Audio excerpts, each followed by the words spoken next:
morning, everybody. Keith Engle here for Jack and Keith Weekend Playbook here on the McGrath Streaming Podcast Project. Look how smooth that came out today. Well done. Welcome, everybody, on Facebook, YouTube, Twitter. There's our favorite groups, I should say, scrolling at the bottom of the screen, but there's dozens that support this show and all the shows we do here. So thank you for that. I welcome in my co-host, Jack Hirsch, Boxing Hall of Fame writer. A weird comma in there for some reason. Boxing Hall of Fame writer, Jack Hirsch, all-around sports guru. How are you today, Jack? Hey, good, Keith. A lot to talk about, like usual. You know, it's funny. When you think there's going to be a little bit of a quiet week, things kind of just explode. Baseball, we'll talk about Sharon Moore a little bit. We got the NFL still, obviously. But we'll start with baseball because the baseball hot stove season, it got off to a bit of a slow start, but it's starting to pick up quickly and not in the Mets' favor, unfortunately. As the big story of the week, two big stories, really. Biggest being Pete Alonso signing a 5-year, $555 million contract with the Baltimore Orioles, which surprised me a little bit, the destination, but good move for the Orioles. Good move for Pete Alonso, bad move for the Mets. They just weren't willing to go that far, is what I got to believe. Well, the Mets were willing to take Alonso back. It was one of those situations where if Alonso would have accepted a 2-year contract, he would have came back. Steve Cohen would have worked something out. I think it was a case they would have been willing to live with Alonso a year or two more. Surprised he went to the Baltimore Orioles, okay? Because they've never been known to lay out the really big money for free agents. And he did okay for himself, Alonso. 5 years, $155 million to $31 million a year is the highest average annual salary for a first baseman in baseball history. So he got rewarded at the end. If there was one team who I thought would have blinked and would have signed Alonso to that deal, it definitely would have been the Boston Red Sox. What he would have done in Fenway Park, with the green monster, the short fence out there, he would have been an excellent fit for Boston. And again, we see a case of an owner giving his GM all this responsibility when the owner should get involved. The New York Giants were burned. John Mara, when he let Joe Shine, the GM, move on from Saquon Barkley, it was a disaster for the Giants. Because, Keith, I'm going to finish talking about this in a second. There's such thing as legacy players for a franchise. They're not normal players. They're legacies. You want them with you their whole career if possible. And if they're going to leave you, let it be at the tail end of their career when they're past their prime and they just want to go somewhere where they want to play an extra season. And they let Alonso go when he's still in the prime of his career. But do I blame the Mets fully? No. I wouldn't have given him 5 years. I wouldn't have given him 5 years. He's 31 years old. I would have given him a 4-year deal. That's where I would have drawn the line. Would that have gotten it done? It would have gotten it done in season, I think. I really do. 4-year extension in season. Once he got to free agency, I didn't expect him to come back. Yeah, you're higher on Alonso than I always have been, but I agree with the legacy part. I mean, there are certain players that have different kind of value to you. Again, I'm not comparing him to Aaron Judge, by the way, but they have more value than just what they give you on the field, right? Just showing love to the fans, if you will. They have a meaning to the franchise in a whole. He's a home run leader. Just a lot of things. And before I dive into the Mets issues here, just to touch on Baltimore's side of this, you mentioned they usually don't dive in this way. They've got fairly new ownership, and they've decided they need some veteran bats there to go with some of the young kids that they have. A lot of the kids who have let them down last year. And I think they need some veteran leadership, and I think they think Alonso will provide that along with the bat. The Mets just weren't going to go. They weren't going 5 years ever. They were never going 5 years, no matter what the price tag, I don't think. Can we say we totally blame them? Fans don't think of the implication of long-term deals. at the end of those deals, you're crawling. You want to get out from under those deals. They're like a disaster a lot of the time. Even the Juan Soto deal, this was the first year for Soto out of a 15-year contract. I repeat, 15-year contract he signed. He had a wonderful year, outstanding. If he can do this for 13, 14 out of the 15 years, super, then he's worth it. But it gets to the point, what happens towards the end of the contract the last few years? It becomes an absolute albatross. We've seen it with a lot of players. We see it with the Yankees with Giancarlo Stanton. He's a big fan favorite. The Yankee fans love Giancarlo Stanton, but that contract was like a bit of an albatross at times, except when he's really at the top of his game and hitting. Then we can put those feelings to the side. But with the Mets, Alonso. But if I'm Alonso, if I'm Pete Alonso, I had to think to myself, I want to be a legacy player. I want to not only break Met records, I want to shatter them, because that would be his ticket maybe into getting into the Hall of Fame, the all-time Met leader in this and that. We talked about Andy Pettitte. He has 254 career victories. Whitey Ford has 236. But Andy Pettitte pitched for Houston for 3 years, so he's not the winningest Yankee pitcher of all time. If Andy Pettitte had all 254 wins as a Yankee, he would be given more consideration to be inducted into the Hall of Fame than he is. I think he would be in, actually, myself. I think we've talked about that, right? I don't think players think along those lines anymore, right? And I don't know if I can blame them. Teams aren't loyal, so why should the players be loyal? It's hard for me to watch that and watch teams walk or players walk away.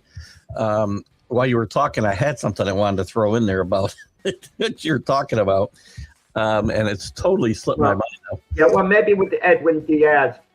But the Edwin Diaz situation, the Mets are being blamed. They could have matched the offer. But when Edwin Diaz took the Dodge off at the end, he didn't even give the Mets a chance to match it at the very end. And sometimes there's more to it than just years and money. And I heard all the reasons from all the commentators why Edwin Diaz didn't come back, this and that. But the one thing that wasn't addressed, the moment they signed Devin Williams, you kind of had the feeling, if you're Edwin Diaz, you don't want someone looking over your shoulder. Now, I'm going to hear certain fans, especially Yankee fans, laugh. Devin Williams is no threat to Edwin Diaz, not the way he pitched. But if you disregard last year, Devin Williams was elite. He's on a par with Edwin Diaz. And David Stearns, the Met GM, he was the Brewer GM when Devin Williams was the closer there, and he was arguably the best closer in baseball at times.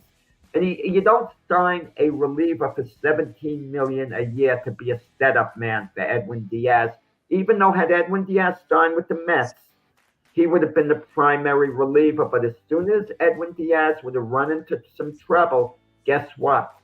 They would have maybe detoured to Devin Williams, and he didn't want anyone looking over his shoulder. And one more thing, rumor has it that Edwin Diaz was upset that the Mets fired the pitching coach.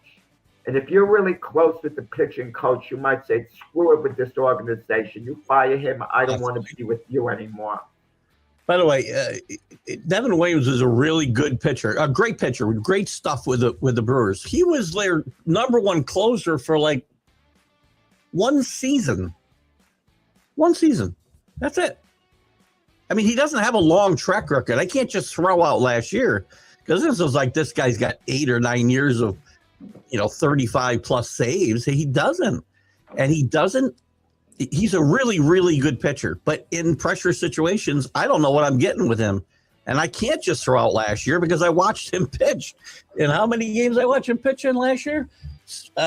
67 games. And I think he was 3 different pitchers in those games. I mean, I never what I'm going to get. Well, the deal that was met, if you're the Yankees, he lost the closer job twice as a Yankee. you weren't going to bring him back as a Yankee unless the No. money was going to be reasonable, like $7-8 million a year. The Yankees may have brought him back, sure, of course, and they should under that circumstance. The Mets offered 17 million a year, 51 million for 3 years, but 15 million of that was deferred. So they're really giving him 12 million a year and the remaining 5 million a year for 3 years, and the remaining 5 million a year for 3 years is going to be deferred. So it works out in a sense for both parties. But the Mets also had it in mind they might be losing Edwin Diaz, because when they interviewed Devin Williams, they talked about him being in the closer role if need be. That wasn't the plan, though. I mean, the plan wasn't to sign Devin Williams to be the closer. He was plan B if they didn't get Diaz. They were still after Diaz. And for Diaz not to give them a chance, he obviously had other issues besides Devin Williams getting signed. As you mentioned, possibly had relationships that he wasn't willing to come back because the Mets broke those relationships up. And he was with the Mets, 8 years? I mean, that's a long time to want to leave. And there's a school of thought that maybe he wants to win a World Series. You go to the Dodgers, you have, all this elite talent. It's like they're baseball's version of a rock band, the Dodgers coming in. It could be interesting. All the big names led by Ohtani. If we get a new CBA, when we get a new CBA, and there's some kind of real salary cap, it's going to be interesting watching the Dodgers try to get under it. That's for sure. But we'll see about that. But Edwin, yes, 3 years. 3 years, it's worth it.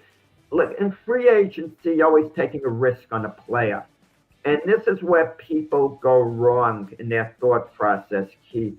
They never look at the back end of a deal. We see the market right now. Cody Bellinger. Cody Bellinger's 30 years old now, I believe. Okay? And Cody Bellinger's a free agent. Scott Boras is trying to get a 7-year deal. Do you really think Cody Bellinger's going to be that good at 35, 36? I mean... You just reminded me of the point that I wanted to make. We've talked about this. We talked about it many, many times with Mac when it was the Mac and Jack show, and I was guesting on those shows about these types of contracts. When CC Sabathia signed, when this guy signed, when that guy signed, these teams know. They all know when they sign them to these contracts, and some of them, the Mets, as you said, they may not have had a taste for what they're going to get from Pete Alonso at the end of his contract or whoever it might be. Some teams know that the third year, 38, 39, 40, whatever it is, 37, they're not going to get the same player they get the first 3, 4, 5 years of that contract. They already know they're writing off, or not writing it off, but they know that they're not going to get true value those last couple of years. That's part of the game. You know what you're doing. And if you don't have a taste for it, then you don't get involved. If you get the value beforehand, extra value, then it's worth it. Look, I didn't like the Francisco Lindor contract because I thought the last few years it was going to turn out terribly for the Mets. And Lindor's he signed for 11 years, basically, $341 million, for 11 years, $31 million a year. He's something like 5 years into that deal, I would think, right, approximately. And I thought the last 4 years or so would be a complete mess, the last 4 or 5 years. But he's going strong right now. And if he could continue, if he could have 3 more good years, and then the last 3 years are really bad, but if he could go into the Hall of Fame as a New York Met, I'll revise my thinking and say it was worth it. He went in as a New York Met, because of what he did as a Met. Off, they win a World Series with him making a contribution. But you got to see what contracts are going to be later. The Aaron Judge contract, okay? I remember Dr. Paul Semending and Mac was saying, sign for the $30 million a year. You say you want to be a Yankee, prove it. That was nonsense. I would have sat Judge down at the time and said this will be an awful mistake because the value is going to go up. You want to know something? He may have shortchanged himself at $40 million a year. That's the ironic part about it. He should have maybe gotten an opt-out. But certainly the $30 million a year. And Brian Cashman should not be allowed to handle these free agent contracts dollar-wise. Because Brian Cashman for all his maneuvering, he always misreads the market dollar-wise. He did it again with Trent Grisham, giving him an option for over $22 million a year to come back. Like, what are you doing? Who do you want to handle those negotiations? Hal Steinbrenner? I'm sorry, Brenna. Brian Cashman, it was a fiasco the way he insulted Derek Jeter by going public. Then he tries to turn the public against Aaron Judge with his $213 million 7-year offer, like laying it down on the table. Oh, look what we're offering him, to try to turn the fans against Judge. And he's lost other free agents probably, with that type of attitude. I'm no Brian Cashman fan, okay, at all. But if he's not negotiating contracts, what do I need him here for? I don't need him here at all. Get rid of him.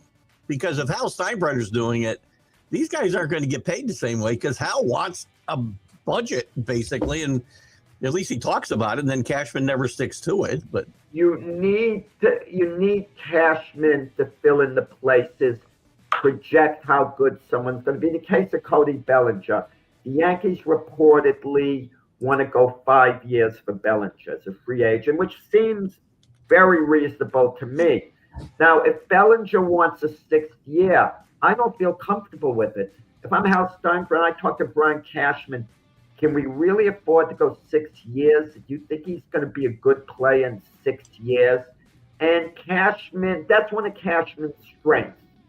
Cashman will say, no, that's too much, that's too long. This is where the analytics do help a little at times, figuring things out. And they won't do it. They won't pay for the extra year, throw the money away. But the dollar amount, Hal Steinbrenner could say, okay, I'm going to handle the dollar amount. You could tell me approximately what you think he's worth, but I'm handling it.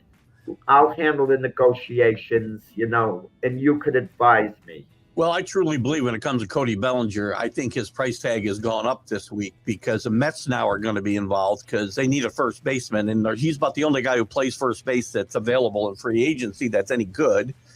He's a better outfielder than he is a first baseman in my mind, or more valuable there, but still. I just want to point out, Keith. Hold on, let me finish. The Dodgers want to get back involved with a player that they gave up on, and the Cubs are involved. There's teams with a lot of money involved here, and you're not going to get them on the cheap if they're not willing to go deep. And he's an interesting case, by the way. His first years, he had 3 full years where he was awful with the Dodgers. His first, got a weird career. His first 3 years were great. His middle 3 years were just, god awful. He was one of the worst players in baseball. And his last 3 years have been excellent. Again, especially last year, he's one of the better players in baseball, and he brings a lot to the table. And brings a lot to a team because he's not just a really talented player, but his baseball acumen, which we talk about a lot, is, off the charts. But he's a weird case. Like you say, I don't know that I'm getting 6 great years out of Bellinger based on the 9 he's already played. I love the kid. Yeah, there are a couple of factors involved. Let me just get back to the Judge thing with Hal Steinbrenner. I'll make it short and sweet.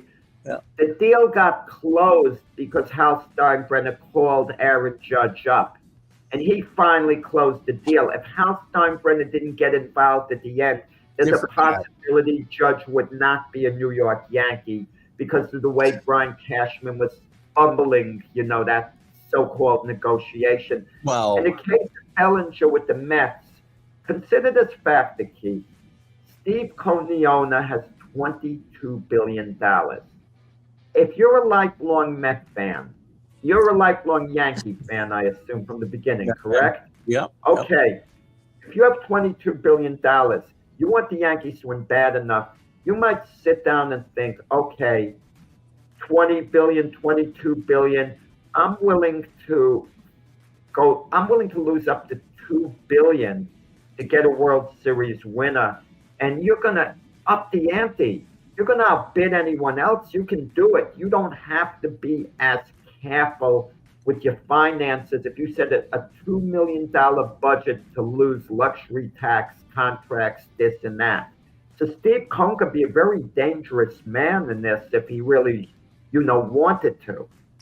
I think that there could be other factors why the Yankees and Mets are struggling right now to bring in maybe major free agents, although the Mets did get Soto last year.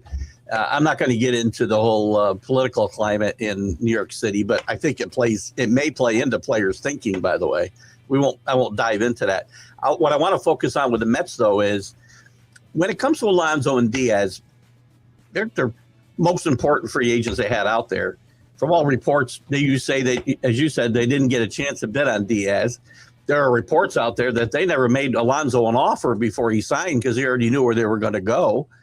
Are there other issues with the Mets? Because we've had, you mentioned Lindor, and I think he's a fine player, and I do think he's a leader on this team.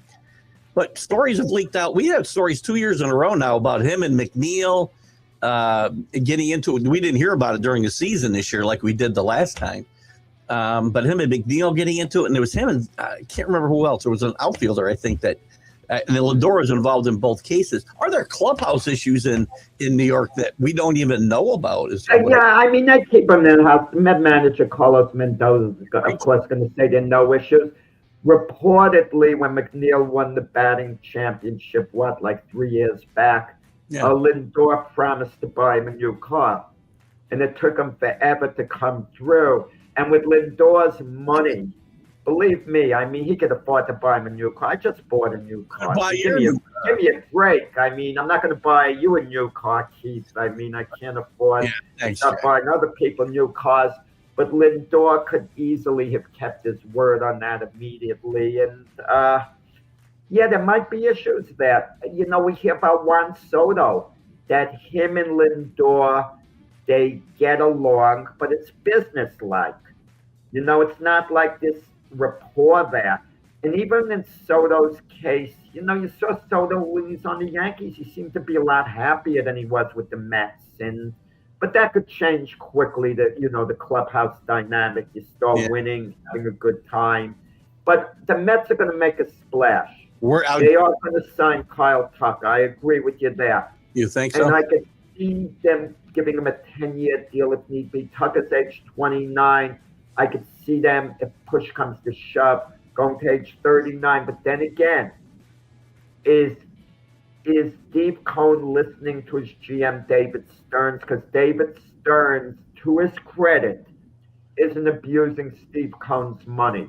He's going to let him know whether this makes sense or not. And a 10-year deal for Kyle Tucker, in reality, isn't a sensible thing. An 8-year deal, age 29 to 37, okay. You know, you're even slowing down in your mid-30s usually. Yeah. But that you could live with a little easier. Yeah, I don't. Again, I haven't seen Kyle Tucker play day after day like I have seen some other guys who got some big contracts in recent years. I'm not sure what to expect on a yearly basis going forward. Once these guys turn 30, you don't know. Some guys are old at 32. Some guys, look at DJ. We thought DJ, you and I both thought, I know, and I think Mac was on the other side of this. We thought the DJ LeMahieu signing was a brilliant signing by Cashman, and it turned out they didn't get anything out of that because he got old fast. And you don't know what you're going to get from these guys. You just don't. Well, it wasn't the 6 years for DJ. No, that didn't make sense. 15 million a year, 90 million. You thought DJ was going to be like a $20 million ball player, 4 years, 80 million. So then I figured, okay, add 2 years on, an extra 10 million total. It made sense at the time. You're right, and it wasn't good. I didn't like what the Mets did with Brandon Nimmo. They signed him to an 8-year contract for over 162 million, over 20 million a year.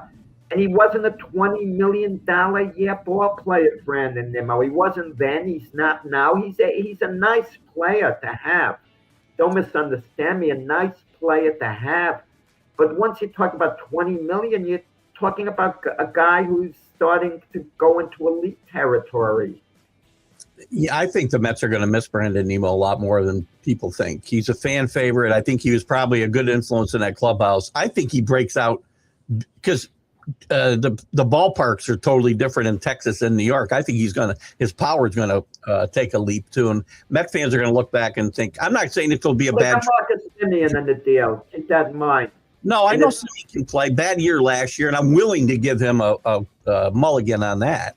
I don't know. He's age 35. The Well, jury is out. When he you're could. age 35 and have a bad year, Tommy John once said that when you're young, they look at it as an off year, but when you're an older player, they look at it like you're declining. Yeah, but when Tommy John was 35, he still had a 25-year-old arm. Remember, don't forget, because of the surgery. So, I love Tommy John. He's one of my favorite players and interesting guy. Anyway, the Mets are between a rock and a hard place. I don't think Tucker signs with either New York team. Quite frankly, I really don't.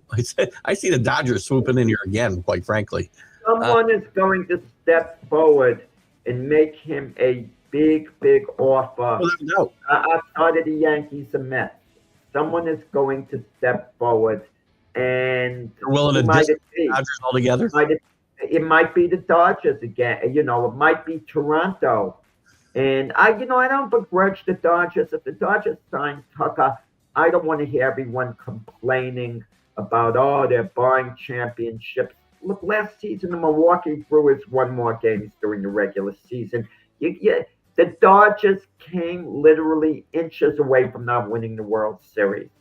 So I don't want, it's how you play. And the Dodgers might have some problems in that a couple of their leaders, a couple of their future Hall of Famers, Mookie Betts, Freddie Freeman, can easily get into the territory of becoming old and starting to decline. Keep that in mind.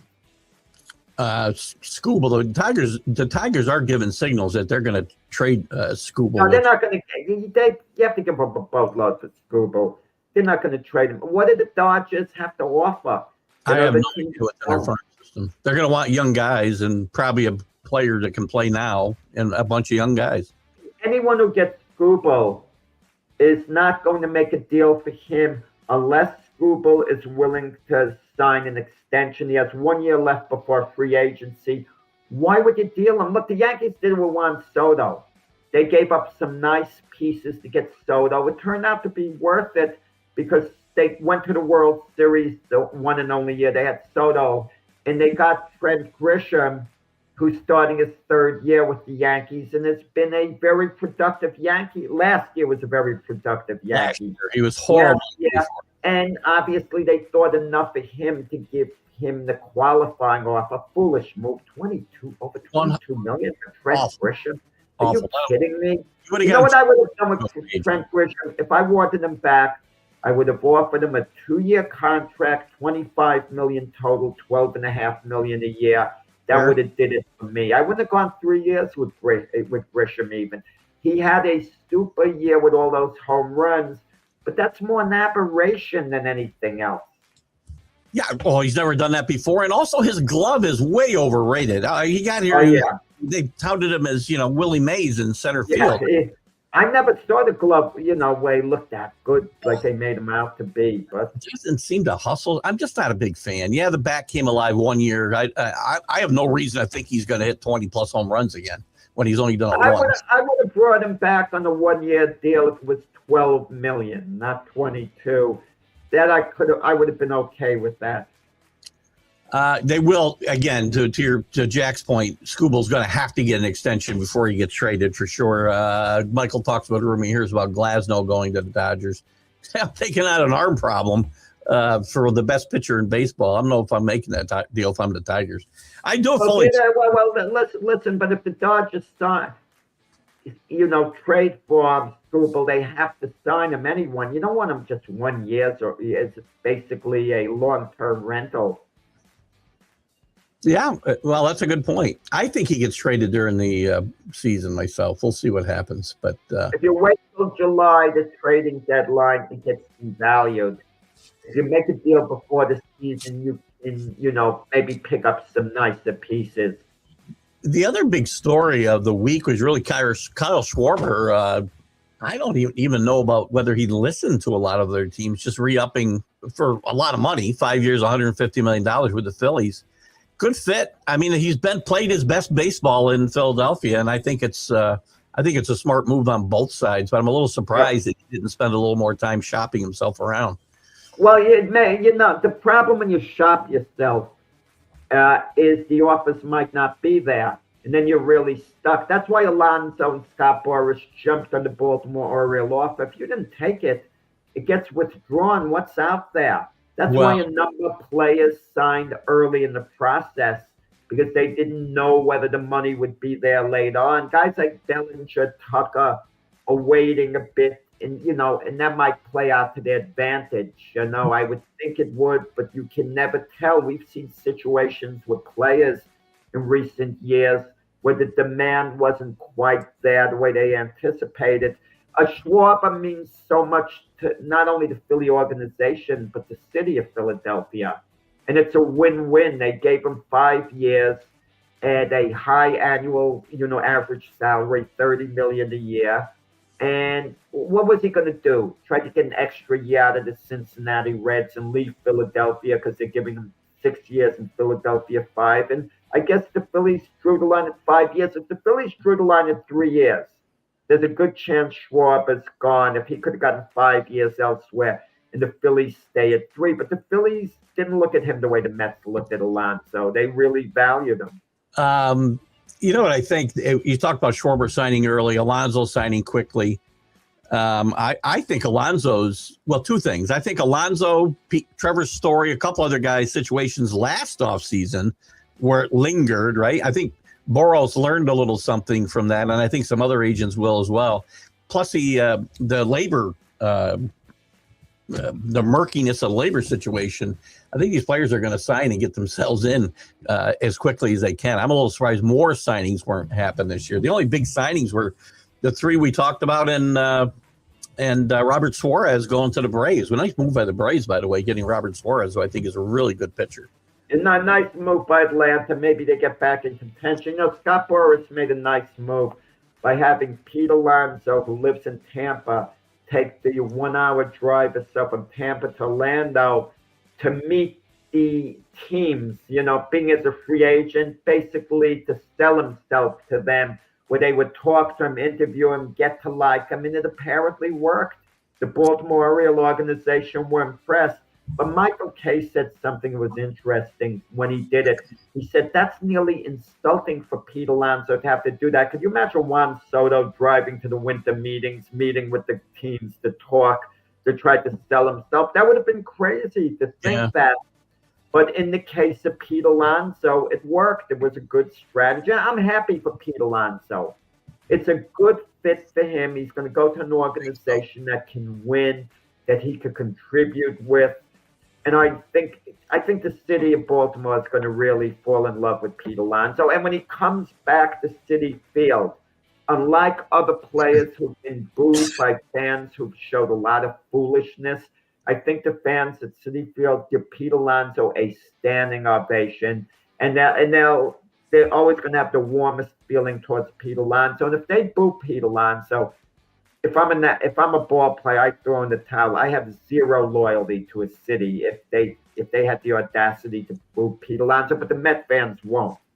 They're going to give Pete Alonso the ovations he deserves going forward. Fair enough. And yes, Michael, we will do an MLB update today at 3 p.m. You can catch us 3 p.m. Eastern. And as we transition out of baseball a little bit, and we'll talk more because there's going to be a lot more news as we go forward here in the coming weeks. Before I transition to anything else, Rick, and I know, Danny, you had another question, which I'll hold for a second. But Rick wants to know if you got the interview at the Garden yesterday. That's no problem. Teofimo Lopez, I'm real friendly with his father, and he was swamped. I'm not going to stand there and get the same quotes and information that everyone else. I'm going to be speaking with Teofimo Lopez on the phone, over there too. So. Gotcha. Perfect. Well, that was a great picture, Alex. I love that picture. That was well done. And it had a nice background over there. Did the red sneakers come with the new car? Was a question I got. I don't know. I didn't know. I didn't realize those shoes would make such a hit. I mean, listen, maybe it could create an image for me, and I could pick it up and advance my career. Listen, if I had to leave you behind, Keith, I'll look out for you later to throw you a few crumbs. Like a major actor, I who's an appreciate Academy Award caliber. He gets your small speaking part, later on in one of his movies. That's So I'll awesome. look out for you. I'll be And happy. Rick could be an extra standing on the street corner. So I'll look out for you guys. I see you in the remake of The Wizard of Oz, I think, in those shoes. That's what I As can probably as the Tin Man. Let's transition real quick before we go to the NFL. I want to talk some college football news, and this news is going to be unfortunately off the field. It broke Wednesday. Sharon Moore, the head coach of Michigan, who'd been, and listen, this got positioned on one of our shows the other night as Michigan conveniently finding a reason to fire Sharon Moore. When you look at the details of all this guy didn't get fired because of a performance on the field. He got fired for his lack of, theoretically, his social graces, his lack of character off the field. The man was having an affair, it appears, with a very young staffer. Something obviously went wrong in that relationship. They investigated him, by the way. This didn't just come out Wednesday. They were investigating him this summer, and he was cleared because they both lied. The staffer lied about there being anything going on, and things went badly in this relationship. And she supposedly came forward with all this information Wednesday, and as soon as she did, the university fired him for cause on the spot, which sent him on a quest to see her, and things spiraled out of control at her apartment. Again, this is all reported but not proven, so let's leave it there. But things transpired there where supposedly she was threatened. He threatened to hurt himself, and the cops came and took him away for her protection and his own protection, and he's been in jail since. So this has turned into an ugly situation, by the way. And the AD at Michigan, they've had some coaching issues. They had some issues with Juwan Howard, the head coach of the basketball team in the last few years. Now Sharon Moore, the whole mess with the Harbaugh situation. I got to believe the AD is going to come under some heat here. But well, he is coming on the heat. He is coming on the heat right now. Yeah.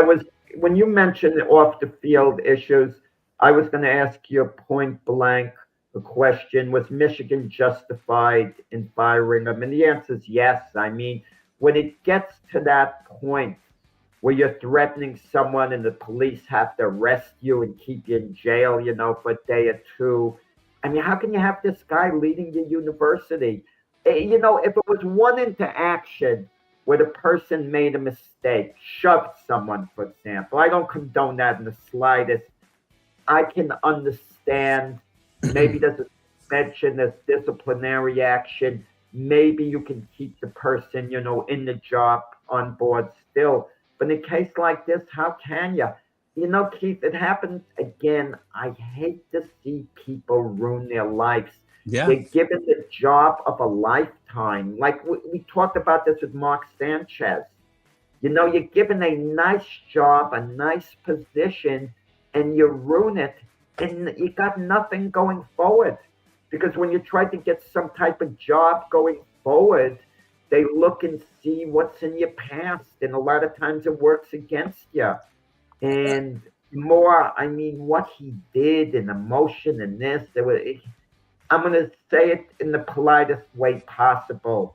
He was highly irresponsible. That's the politest way I could put it. For sure. I mean, he's married with 3 young kids. This is not the type of behavior that a man with the right kind of character should be displaying in any situation. And he kicked away, as you said, his future. He got fired for cause. There's no buyout. You're not getting any money from the university. To Rick's question, my guess is if you're thinking they're going to let her keep her job, Rick, I think you're crazy, because she lied all summer long about this as well. So the university, if they haven't already, she's going to lose her job as well. Well, what did he do originally? Let's look what went on immediately in the beginning. If he had an affair with her, that's against school rules, staffers, so on. Would that in itself have gotten him fired had he not lied and went forward and came forward in the beginning? He may have gotten fired. He would have. Yeah. He would have this summer. If they had found evidence then, he would have been fired for sure. But why have the affair if you know it's going to get you fired? I mean, that's the thing. But you have such a great job. You're the head coach of Michigan. You got this career, this great job.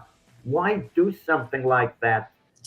Again, I think what happened, I'm sure that Sharon Moore, before this incident, I think, everything I heard about him was he was a man of strong character. That's why the Mets, that's funny.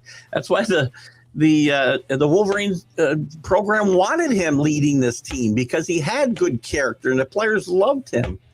I think absolute power corrupts absolutely, right? No, the ironic part is, why did Bobby Petrino do it in Arkansas? Why is he riding around with a staffer on his motorcycle when he cracks it up? He doesn't need to be fooling around with grad assistants. I mean, it's sad. Listen, the temptations are there, unfortunately. They're older men, they're head coaches. They see these good-looking young girls. They got all this money. They can wine and dine them, and the girls enjoy being with them. But you're crossing a line. You're crossing a line. You're jumping. I mean, and there's no reason not to know that. Listen, I was a high school teacher, phys ed teacher, career. You don't think, when I was young at that time, there were girls who were high school seniors. But I knew what the line was. There was no way they're getting anywhere near me. They're not going to come and joke around, with me in this way, that way. You keep your distance by far.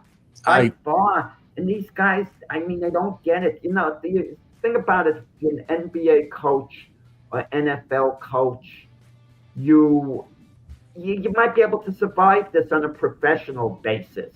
They see there's a bit of a scandal. Maybe you could come back. Look, wasn't the coach of the Celtics, who's now the head coach of the Houston Rockets, Coach Udoka? Yeah. Okay. He had a scandal. The Celtics moved on from him. He laid off a year or two, and the Houston Rockets hired him. I mean, we see certain commentators, they have these scandals going on, and they could come back from it, But in this case, wow, Sharon Moore, what a mess. He doesn't have the track record to really bounce back from this. I mean, he'll get a job somewhere coaching on a staff, maybe not in a Power Four conference, but he's ruined. We joke around about Bill Belichick, but the difference is he's not married. Hudson she doesn't attend the university. No, and he's not a married man. And hypothetically, if a coach had an affair with a girl that was of legal age but very young, who didn't attend the university, that's not a fireable cause per se. Okay, yeah. But Michigan had no choice but to move on from him at this point, and it's a mess, to ruin your reputation like that. And imagine what the players are thinking. What does this do for the transfer portal with Michigan? I was just going to mention, besides the mess it is of this poor guy. I mean, we are all fallible. I agree with Michael 100%. We're all fallible. We make mistakes. Some make bigger ones than others. Yeah. This affects the Michigan program, and it's going to affect somebody else's program too, because now I guarantee you that the Hawks are out there sniping, looking for Bryce Underwood and some of these other young Wolverine stars. I'd be shocked right now if Bryce Underwood was on this Michigan team. The portal opens in less than a month. I got to ask you an interesting question. You'd have a much better read on it than I would. Has any Michigan players gone to Ohio State in the transfer portal? None of. That would be a major story. The better Michigan players go to Ohio State. Oh man. Well, Bryce Underwood won't go there because they already have a quarterback. But I'd be shocked if Bryce Underwood doesn't move. And by the way, it's going to affect another team because guess what? We already had the early commitment date of December 3rd. They're going to get a coach because I think a guy like Jed Finch from Washington is probably perfect for this job. They're going to get a coach, most likely, unless they go outside the box for a coach in the pros or whatever.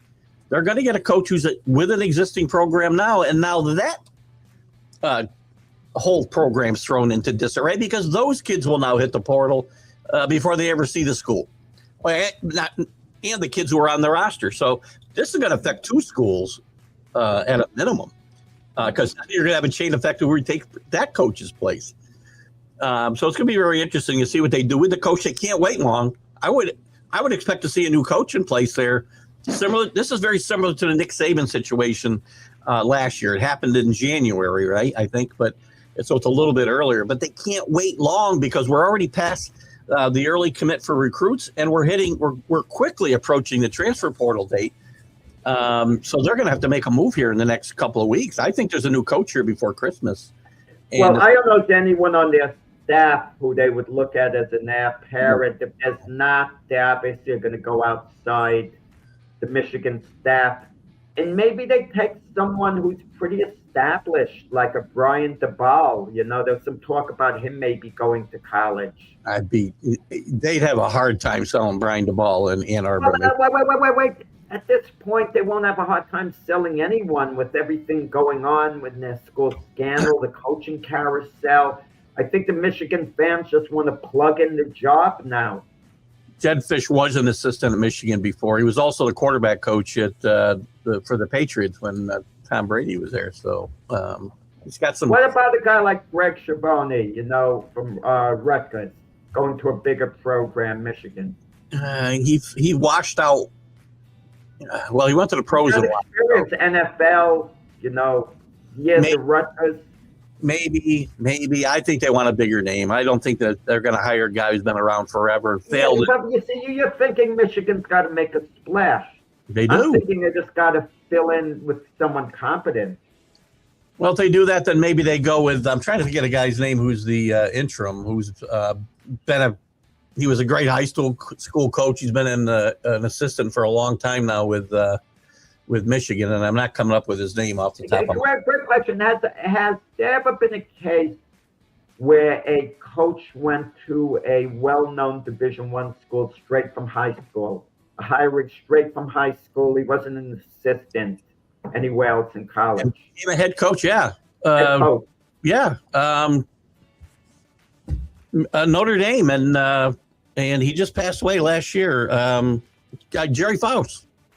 Oh, okay. Was one of the greatest high school coaches of all time at Moeller High. Got the Notre Dame job and was just absolutely atrocious at it. It was a horrible fit, and he was a great guy. Just passed away. This is the guy that I was thinking of. Thank you, Michael, for helping me out. Buff Apagi. He filled in when Sharon Moore was suspended previously. Bob Cousy? Bob, well, you're talking about Bob. Well, Bob Cousy did coach, yeah. I think did. He's talking. No. Bob Cousy did coach, I think, at Colgate. I don't after he retired, and then he became a coach of the Cincinnati Royals in the NBA. Yeah.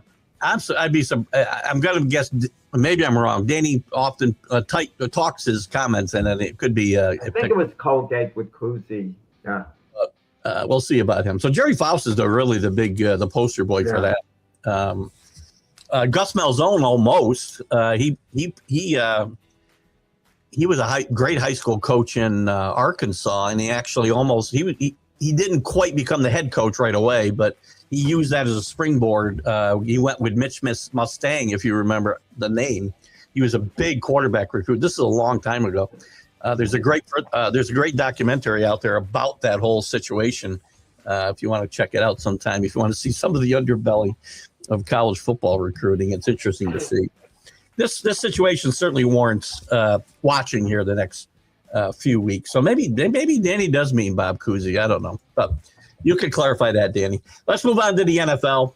Oh, hang on one second. One more comment here. I thought it was Biff. Anyway, he's going to be the interim coach. We'll see what happens. Maybe they turn to him. He's an older guy. He's not young. He's like 67 years old. So he's not probably somebody they're going to sign for a long term. Maybe as a bridge till they find another quarterback, it's possible they stay in the house.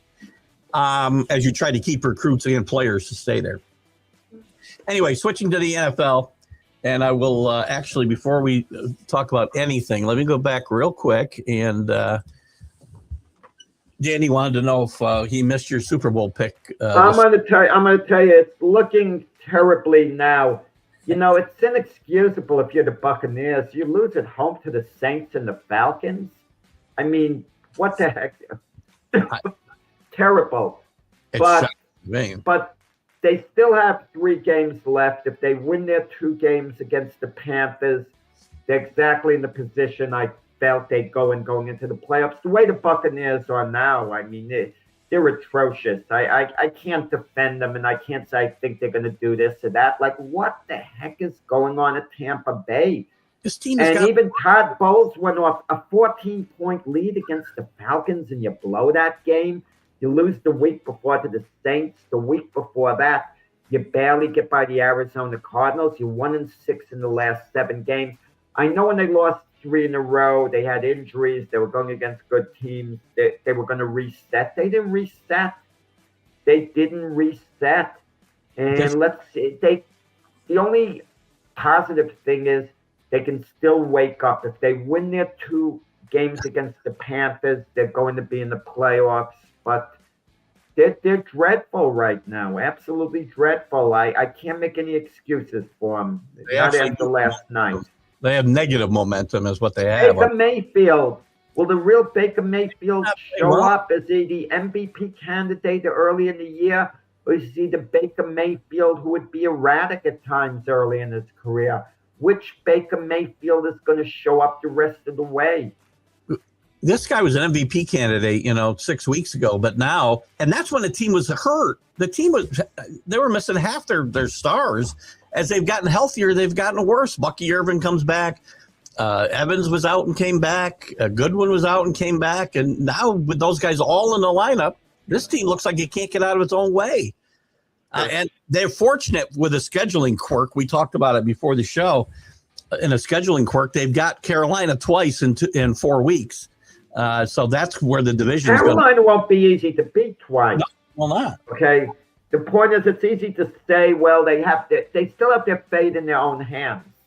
Okay, the Buccaneers. But with that said, you got to beat Carolina twice. And the way the Bucs are playing, I mean, they can't even beat New Orleans or the Atlanta Falcons, who the Panthers are better than. They might not win against the Jets right now. How are they going to beat the Panthers? I mean, again, hopefully they step up. And by the way, I'll eat some crow because a few weeks ago I was all over the Falcons for quitting on their coach. And they played pretty good football the last few weeks. So I'll eat my words there. Well, I don't know. Wait. They haven't played pretty good football. They lost to the Jets even. Give me a break recently. They're not playing good. I mean, they played well yesterday, the way they came back, a couple of touchdowns down, to win the game. So credit the Falcons for their effort last night. Well, I guess it's been a tremendously disappointing year for the Falcons. Very disappointing. The coach is still getting fired, but I really got on the players for laying down. Maybe not quitting on the coach, but laying down and not playing hard because there's a lot of talent there. And at that same week, I said that they beat the Saints, which isn't a lot. They did play the Jets tough. And now they've beaten the Bucs. They did get blown out by the Seahawks in between all those, but the Buccaneers' next game is at Carolina. I'm assuming, and you can't assume anything in the NFL, that the Panthers are going to beat the Saints and they're going to be 1 game ahead of the Buccaneers. But then the Buccaneers play at Carolina next week. Okay? And if the Panthers beat them there, the Panthers up by 2 games. That means the Panthers are going to win the division.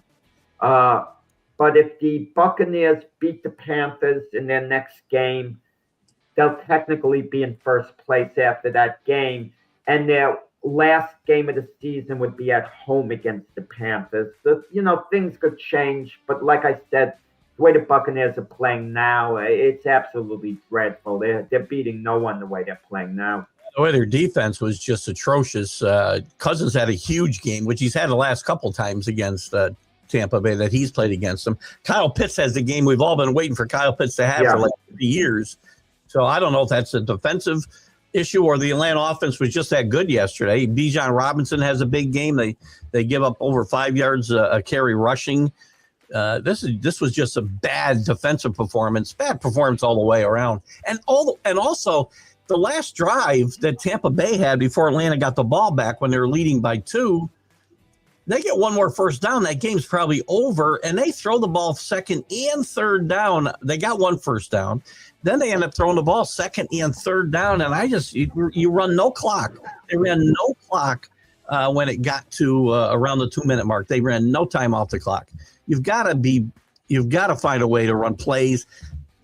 You can throw the football, but you've got to throw passes that get completed and keep guys on the field of play, and they didn't do that.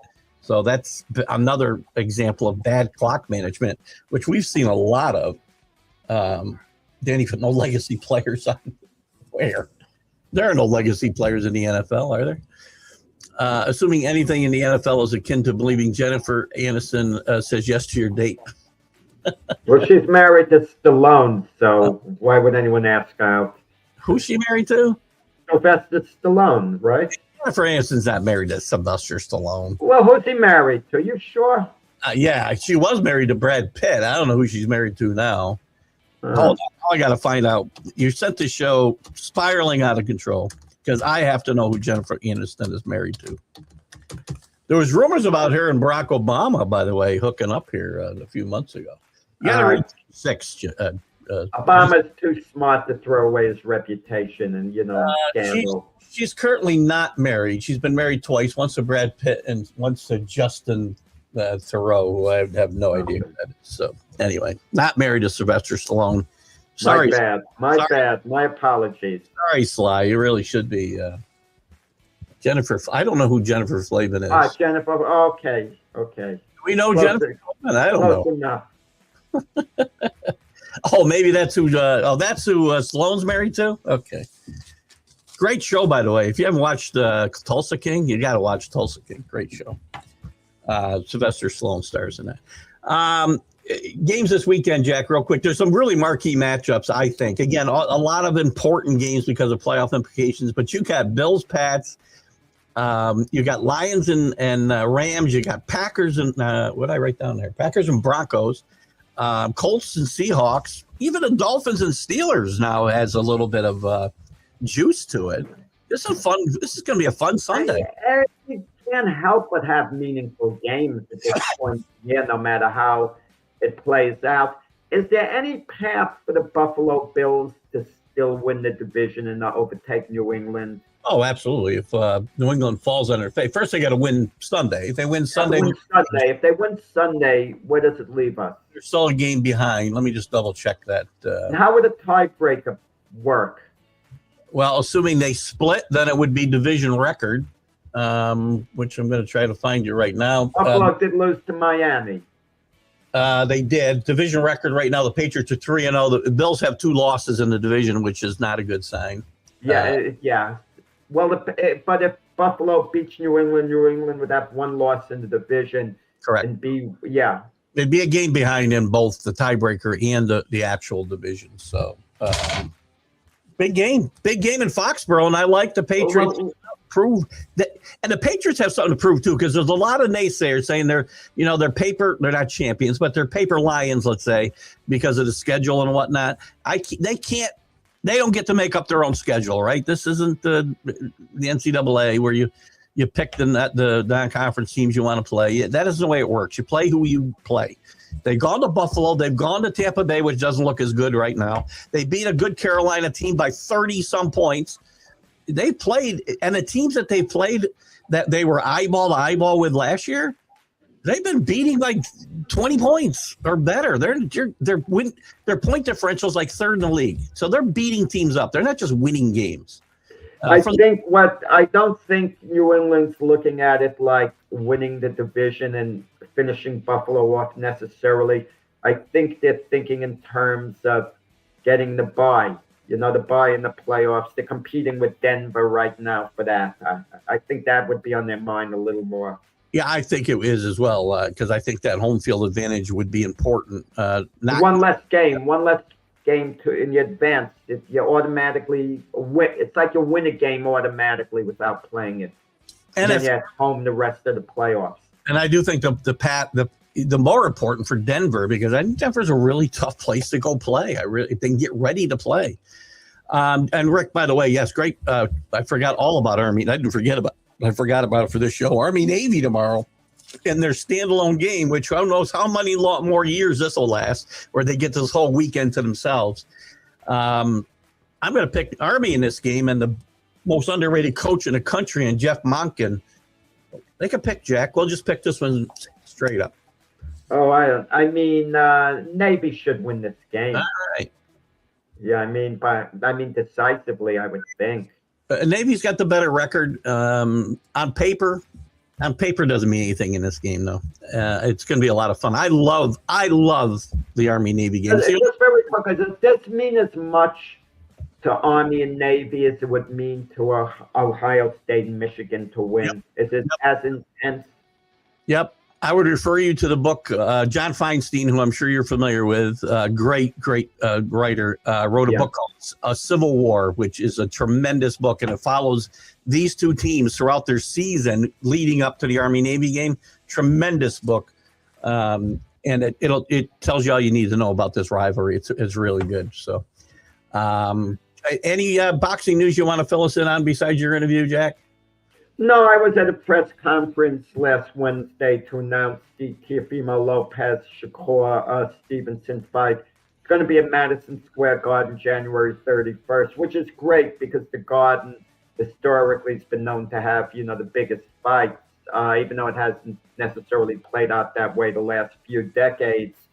And the following week, we have Jake Paul and Anthony Joshua, which is kind of intriguing. People are wondering whether it's on the level, how hard Joshua's going to try. Can Paul compete a little bit? Because Joshua is considered to be miles above him. Is this, where's that? Is that a Netflix fight again? Or? Yeah, it's on Netflix. They're fighting in Miami Beach. Is it going to take me 4 hours to watch a 50-round fight like it did the last time? No, it's supposed to come on about 10:30. There'll be a little bit of an undercard, and yeah, you don't complain. If it's on Netflix, at least it's not on pay-per-view. And we'll see, Jake Paul might be able to be semi-competitive. He's not going to win. He's not going to win the fight, but he might actually be semi-competitive, meaning he won't get blown out. Now, when I said the 4 hours to watch a fight, because they had all kinds of technical issues. They crashed Netflix, basically, is what they did. I'm sure they've straightened that out since, I hope. So. Well, we hope. Anyway, tomorrow morning you can catch Jack on the debate show with James and Brian. Great show last week. I tuned in for a little bit. You guys did a great job, and you always do. So tune in for that, guys, on the McGrath Streaming Podcast Project. Look at how smooth I'm getting with that. It's awesome. McGrath Streaming. You'll get there. Why do we put in the word project? Well, that's to give us some class, I think. That's all. We got some class here. And we got a new little logo. Brian did a great job with a little logo of Mac's silhouette. It's kind of cool. And I hope to get it so that we can share it on our shows here. So, guys, and you catch me Sunday on the Stream of Consciousness, guys. Have a great weekend. Jack, great show. We'll see you on Monday. Or Sunday. Bye.